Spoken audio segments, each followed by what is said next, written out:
দর্শক, শুরুতে থাকছে কেন্দ্রীয় সরকারের বিরাট চমক। বিএসএফ এর হাতে আসছে নতুন অস্ত্র। এমনই গুরুত্বপূর্ণ খবর পেতে চ্যানেলটি সাবস্ক্রাইব করতে ভুলবেন না।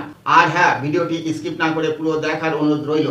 বাংলাদেশি অনুপ্রবেশ ঠেকাতে এবার বিশেষ পরিকল্পনা নিয়েছে বর্ডার সিকিউরিটি ফোর্স বা ভারতীয় সেনা। কয়েকটি সূত্র মারফত খবর, ভারত বাংলাদেশ সীমান্তে বিভিন্ন জলাভূমি বা নদী পেরিয়ে যাতে ওপার থেকে কোনো বাংলাদেশি দেশে প্রবেশ করতে না পারে, সেজন্যই সাপ এবং কুমিরের মতো প্রাণীকে ব্যবহার করার প্ল্যান করছে বিএসএফ। এ নিয়ে কেন্দ্রীয় সরকারের স্বরাষ্ট্রমন্ত্রী অমিত শাহর সঙ্গে বৈঠক হয়েছে। তারপরে স্বরাষ্ট্র মন্ত্রক থেকে এক নির্দেশ জারি করা হয়েছে। তবে ওয়াকিবল মহল মনে করছে সীমান্ত পথে বন্যপ্রাণীদের কাজে লাগিয়ে অনুপ্রবেশ ঠেকানো সম্ভব হবে। বর্ডার সিকিউরিটি ফোর্স সূত্রের খবর, এই মুহূর্তে ভারত এবং বাংলাদেশের মধ্যে অন্তত 4096 কিলোমিটার দীর্ঘ সীমান্ত এলাকা রয়েছে। এর মধ্যে পশ্চিমবঙ্গে রয়েছে সর্বোচ্চ 2617 কিলোমিটার এলাকা। বেড়া দেওয়া হয়েছে 1648 কিলোমিটার প্রায়।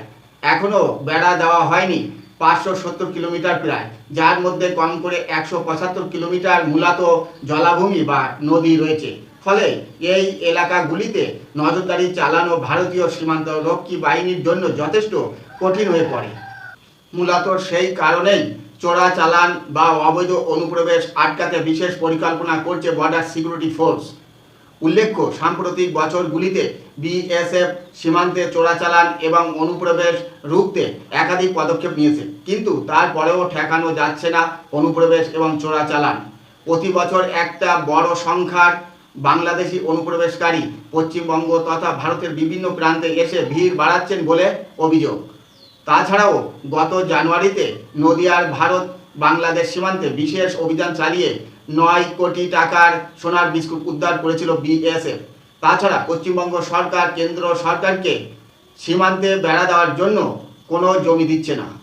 ফলে দেশের সার্বভৌমত্ব রক্ষার স্বার্থে কেন্দ্রীয় সরকার এই অভিনব পদ্ধতি চালু করতে চলেছে। দর্শক, আর কি বলবো, যা বলার আপনারা বলবেন।